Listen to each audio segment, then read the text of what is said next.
So my frame of reference for what works and things of interest that I might be interested to me was started very early on before I even got into the profession of social work. And as a result, like I got acclimated to what, psychiatric hospitalization, inpatient psych looks like. And that started me on the mental health side, right? And then that kind of gave birth to the different opportunities that I think come up today. Now, when I graduated my MSW degree, I went and started my MSW degree in 2012 and finished in 2015. Had an MSW degree for concentration in social policy and advocacy.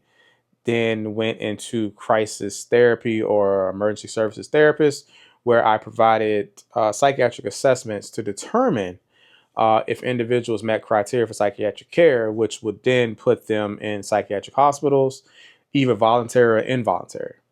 At that point in time, I was able to get to see the DSM-5 up close and personal, from textbook psychosis, schizophrenia, bipolar, major depressive disorder, psychosis, substance use disorder. I've seen everything up close and personal. Everything we were taught in the DSM-5 class or your diagnosing class, I seen it up close and personal.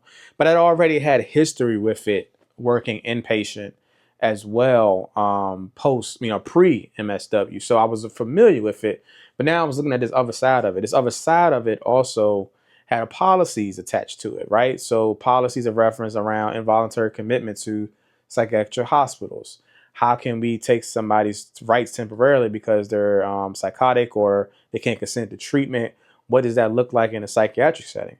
What does that look like in a medical setting? What does that look like in an ER setting, emergency room setting? How does that work with an interdisciplinary approach, working with nurses, psychiatrists, doctors, phlebotomy, intake, things like that, that exposed me to that, that actual interdisciplinary care and how social workers are so important in that process. From there, I started doing a lot